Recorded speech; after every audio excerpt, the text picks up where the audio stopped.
സംസ്ഥാന Youth Congress president Shri Rahul Mamkootathil, KSU സംസ്ഥാന president Shri Aloysius, Mahila കോൺഗ്രസിന്റെ പ്രസിഡന്റ് ശ്രീ ജബി മേത്തർ, പ്രിയമുള്ള മറ്റ് സഹപ്രവർത്തകരെ, മാധ്യമ സുഹൃത്തുക്കളെ, പൂക്കോട് വെറ്റിനറി സർവകലാശാല ക്യാമ്പസിലെ സിദ്ധാർത്ഥിനെ ക്രൂരമായി കൊലപ്പെടുത്തിയ ഘാതകന്മാർക്കെതിരെ ശക്തമായ നടപടിയെടുക്കണം. ഇത് ആത്മഹത്യാ പ്രേരണയ്ക്ക് ഒരു കേസെടുത്ത് അവസാനിപ്പിക്കേണ്ട കേസല്ല. ഈ കേസ് കേരള പോലീസ് അന്വേഷിച്ചാൽ യഥാർത്ഥ കുറ്റവാളികളെ രക്ഷിക്കാനുള്ള എല്ലാ പഴുതുകളും ഇട്ടുകൊണ്ടാണ് ഈ കേസ് ചാർജ് ചെയ്തത്. ആത്മഹത്യാ പ്രേരണയ്ക്കല്ല കേസെടുക്കേണ്ടത്. 307 പ്രകാരം വധശ്രമത്തിലാണ് കേസെടുക്കേണ്ടത്. ക്രൂരമായി മർദ്ദിച്ച് ബീഭത്സമായി ക്രൂരമായ അക്രമത്തിന് ശേഷം ഈ സിദ്ധാർത്ഥ കൊലപ്പെട്ടു. അയാളുടെ മൃതശരീരം കെട്ടിത്തൂക്കി ആത്മഹത്യയാണെന്ന് വരുത്തിയതാണ്. ഇതുവരെയുള്ള സംഭവങ്ങൾ നമുക്കറിയാം. സിദ്ധാർത്ഥന്റെ പിതാവ് അദ്ദേഹത്തിന്റെ മകന്റെ സഹപാഠികൾ പോയി പറഞ്ഞ കാര്യം മാധ്യമങ്ങളിലൊക്കെ അദ്ദേഹം പറഞ്ഞു. എന്താണ് ഈ സംഭവം? 3 ദിവസം വെള്ളം കൊടുക്കാതെ, പച്ചവെള്ളം കൊടുക്കാതെ സിദ്ധാർത്ഥനെ വിവർത്തനാക്കി നടത്തിയ ക്രൂരമായ അക്രമമാണ്. നമുക്ക് ഒരിക്കലും ഒരു ക്യാമ്പസിന് കേരളത്തിന്റെ ചരിത്രത്തിൽ ഉണ്ടായിട്ടില്ലാത്ത ഈ മർദ്ദനം. പൂക്കോട് വെറ്റിനറി സർവകലാശാല ക്യാമ്പസ് ഭരിക്കുന്നത് ഡീനോ പ്രിൻസിപ്പളോ ഒന്നുമല്ല. അത് SFI ഗുണ്ട മാഫിയയുടെ നിയന്ത്രണത്തിലാണ്. SFI ഗുണ്ട മാഫിയാണ് അവിടെ ഭരിക്കുന്നത്. ഇടിമുറിയുണ്ട്, കോടതിയുണ്ട്, എല്ലാ സംവിധാനവും ആ കോളേജിൽ ഏർപ്പെടുത്തിയിരിക്കുക. എത്രയെത്ര സംഭവങ്ങൾ കേരളത്തിലെ കോളേജുകളിൽ നിന്ന് വാസ്തവത്തിൽ റിപ്പോർട്ട് ചെയ്യപ്പെടുന്നു. ഈ സംഭവത്തിന്റെ പേരിൽ പോലീസ് എന്തുകൊണ്ട് ഇൻക്വസ്റ്റ് തയ്യാറാക്കി കേസ് ചാർജ് ചെയ്യുമ്പോൾ ഇതെല്ലാം അന്വേഷിച്ചു വേണ്ടേ FIR ഉണ്ടാക്കാൻ? ഒരു കാര്യം ഉറപ്പാണ്. ഇന്നലെ UDFന്റെ പത്രസമ്മേളനത്തിൽ ഞാൻ പറഞ്ഞു, മുഖ്യമന്ത്രിയുടെ ഓഫീസിൽ നിന്ന് ഉന്നത പോലീസ് ഉദ്യോഗസ്ഥന്മാർക്ക് നിർദ്ദേശം പോയി. കാരണം മുഖ്യമന്ത്രിയുടെ മാനസപുത്രന്മാർ നടത്തിയ ജീവരക്ഷാ പ്രവർത്തനമാണിത് അല്ലേ? അതിന്റെ പേരിൽ അവർക്ക് കൊലക്കാരെ കിട്ടരുത്. അതുകൊണ്ടാണ് ആത്മഹത്യാ പ്രേരണയ്ക്കുള്ള വകുപ്പിട്ടത്. 307 മാത്രമല്ല, പ്രഗത്ഭനായിട്ടുള്ള നമ്മുടെ ജഡ്ജിയായിരുന്ന കമാൽ പാഷ എഴുതി 302, 304, 305, 306, 307 ഈ വകുപ്പുകൾ വരണം. ഗുരുതരമായി പരിക്കേൽപ്പിക്കുക, കൊലപ്പെടുത്താൻ, ബോധപൂർവം ആക്രമിക്കുക.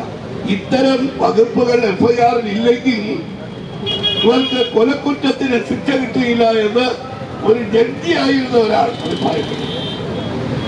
ഈ പൂക്കോട് വെറ്റിനറി യൂണിവേഴ്സിറ്റിയുടെ വൈസ് ചാൻസലറായിരുന്ന ആളാണ് ഡോക്ടർ അശോക്. അവിടുത്തെ അഡ്മിനിസ്ട്രേറ്റർ വേറൊരു തോന്നുകാലമല്ല. ഇവരുടെ 2 പേരുടെയും ലേഖനങ്ങൾ കേരളത്തിലെ പ്രമുഖ പത്രങ്ങളിൽ വന്നു. അവരുടെ അനുഭവം ഇപ്പോഴെങ്കിലും ഈ രാജ്യത്തെ ജനങ്ങളുടെ കണ്ണു തുറന്നല്ലോ ഈ SFI ഗുണ്ട മാഫിയക്കെതിരെ. ഡോക്ടർ അശോക് വൈസ് ചാൻസലറായിരുന്നപ്പോൾ അദ്ദേഹം കൊടുത്ത റിപ്പോർട്ടുകളെല്ലാം യൂണിവേഴ്സിറ്റി ഗവൺമെന്റിൽ തള്ളിക്കളഞ്ഞു. എന്നിട്ട് ഈ കുട്ടികൾക്ക് കോളേജ് യൂണിയൻ സെക്രട്ടറി ഉൾപ്പെടെയുള്ളവരെ കൽപ്പറ്റയിലെ മജിസ്ട്രേറ്റ് കോടതിയിൽ കൊണ്ടുപോയപ്പോൾ അവിടെ ആരാ പോയത്? ആ കുട്ടികളെ സഹായിക്കാൻ CPMന്റെ സംസ്ഥാന കമ്മിറ്റി മെമ്പർ മുൻ MLA ശശീന്ദ്രൻ അദ്ദേഹം അവിടെ പങ്കെടുത്തു എന്നുള്ളത് മാധ്യമങ്ങളിൽ വന്നു. കോൺഗ്രസിന്റെയും UDFന്റെയും നേതാക്കൾ പ്രസംഗിച്ചപ്പോൾ ഇന്നലെ ഒരു വിശദീകരണം, ഞാനവിടെ പോയിരുന്നു എന്ന് അദ്ദേഹം പറയാൻ നിർബന്ധിതനായി. പക്ഷേ പോയത് കുട്ടികളെ സഹായിക്കാനല്ല. പിന്നെന്തിനാണ്? ഇന്നലെ ഏതോ ഒരു ചർച്ചയിൽ ഒരു ആള് ചോദിക്കുന്ന കമാൽ പാഷനൊക്കെ അവിടെ പോയത് അവിടുത്തെ CA, SA ഒക്കെ കല്യാണം പിടിക്കാനാണോ?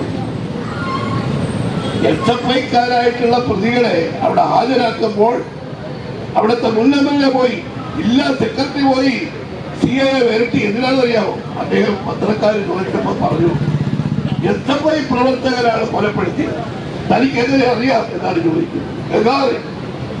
അവിടുത്തെ ജില്ലാ സെക്രട്ടറി അയാളെ ഭീഷണിപ്പെടുത്തി, അയാളെ കൊണ്ട് തിരുത്തിച്ചു. അയാള് ഒന്നാമത്തെ ഒരു ഗുണ്ടയാ.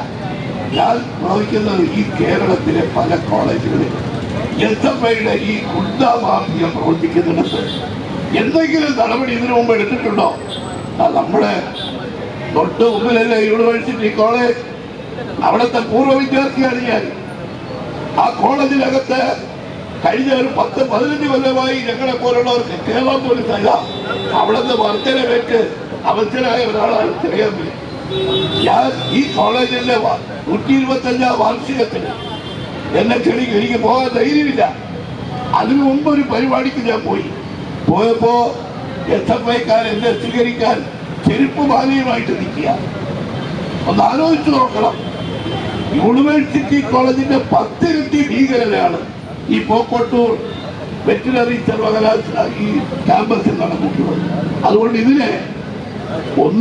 ഇതിന്റെ പിന്നിൽ ഞാൻ പറയുന്നു, ഈ കേസിന്റെ പിന്നിൽ പൂർണ്ണമായും നിയന്ത്രണം മുഖ്യമന്ത്രിക്കാണ്.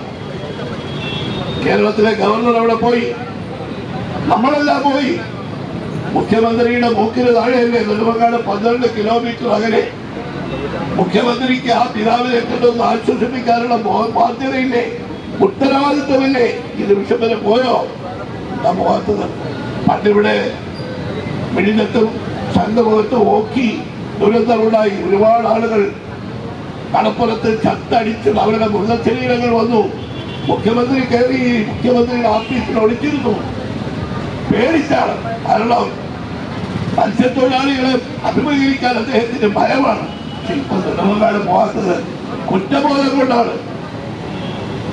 ഈ സിദ്ധാന്തന്റെ കൊലയാളികളെ സംരക്ഷിക്കുന്നതും സഹായിക്കുന്നതും കേരളത്തിന്റെ മുഖ്യമന്ത്രിയാണ് എന്നുള്ള കാര്യത്തിൽ ആർക്കെങ്കിലും സംശയമുണ്ടോ?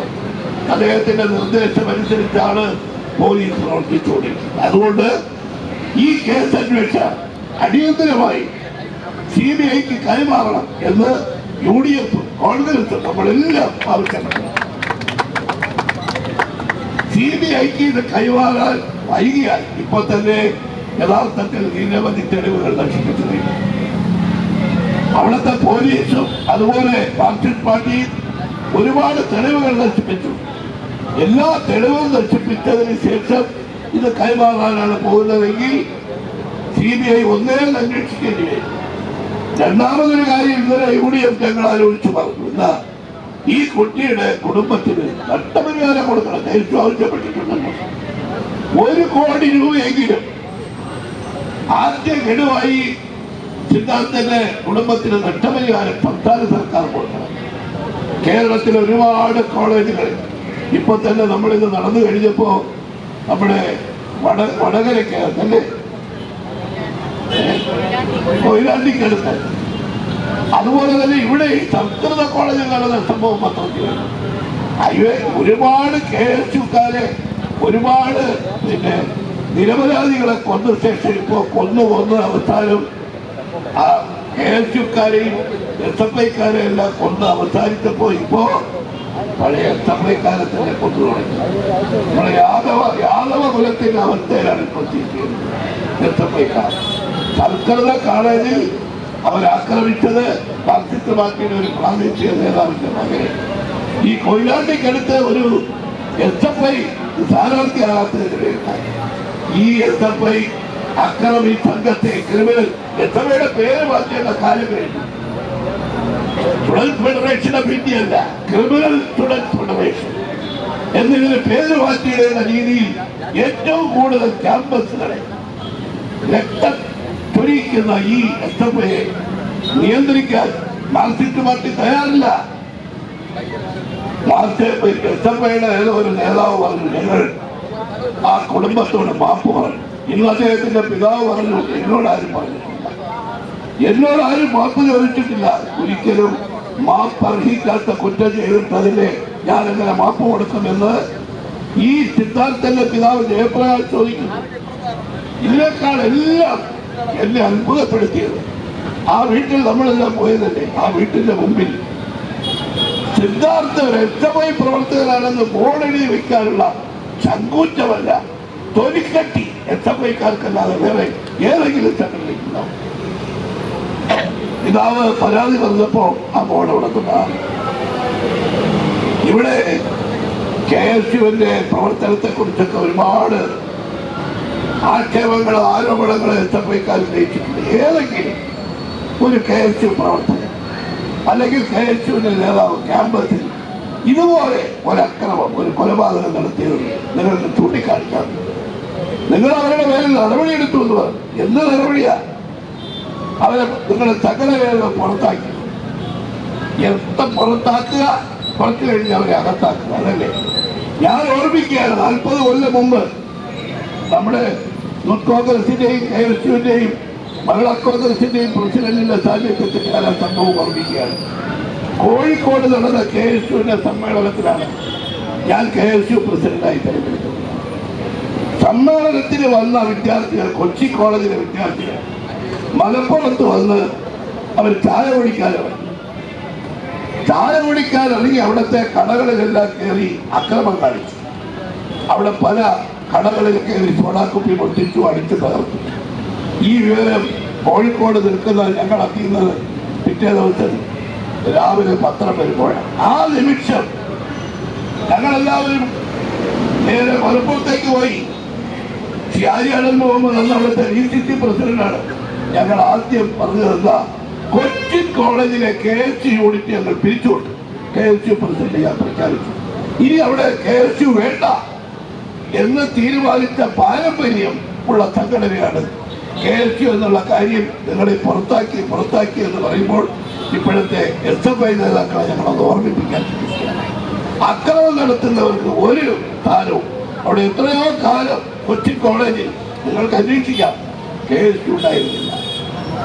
KSUവിന്റെ യഥാർത്ഥമായിട്ടുള്ള ആശയങ്ങൾക്കനുസരിച്ച് ജനാധിപത്യപരമായി പ്രവർത്തിക്കുന്ന പ്രവർത്തകരുണ്ടായ കാലത്ത് മാത്രമേ അവിടെ KSU ഉണ്ടായിട്ടുള്ളൂ.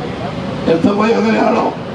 ഇത് കേരളത്തിലെ ക്യാമ്പസുകളെ ഇന്ന് കലാപശാലകളാക്കി മാറ്റിയവരാണ്. ഒരാവശ്യം കൂടി ഇന്നലെ UDF-ന് വേണ്ടി ഞാൻ ഉന്നയിച്ചിട്ടുണ്ട്.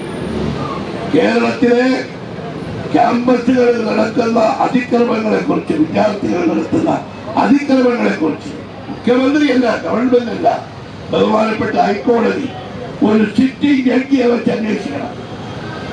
അത് ഏറ്റവും ആവശ്യമായിട്ടുള്ളത്. ഹൈക്കോടതിക്ക് ആ ഉത്തരവാദിത്വമുണ്ട്.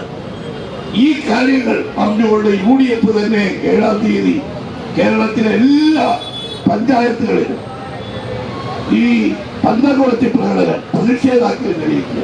Congress, UDF, KSU, youth Congress, MSF, മഹിളാ കോൺഗ്രസ്, എല്ലാ സംഘടനകളും സിദ്ധാർത്ഥന്റെ കുടുംബത്തിന് നീതി കിട്ടാൻ വേണ്ടിയുള്ള പോരാട്ടത്തിൽ നമ്മൾ പങ്കുചേരുകയാണ്.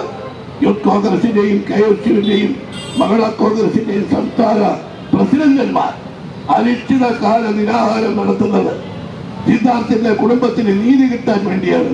നീതി കിട്ടും വരെ ഈ സമരത്തിൽ ഉറച്ചു നിന്ന യൂത്ത് കോൺഗ്രസിന്റെയും KSUവിന്റെയും മഹിളാ കോൺഗ്രസിന്റെയും സംസ്ഥാന പ്രസിഡന്റന്മാരെ ഞാൻ അഭിവാദ്യം ചെയ്യുന്നു. അവരുടെ ഈ നിരാഹാര സമരം തീർച്ചയായിട്ടും കേരളത്തിലെ കലാലയങ്ങളിലെ അക്രമ രാഷ്ട്രീയത്തിനെതിരെ ഉള്ള വലിയൊരു കൊടുങ്കാറ്റ് സൃഷ്ടിക്കാൻ ഇടവരട്ടെ എന്ന് ആശിച്ചുകൊണ്ട് ശ്രീ രാഹുൽ മാങ്കൂട്ടത്തിനും ശ്രീ അലോഷിക്കും ശ്രീ ജമീ മേത്തറിനും ഞാൻ എല്ലാവിധ അഭിവാദ്യങ്ങളും അർപ്പിക്കുന്നു. നമസ്കാരം.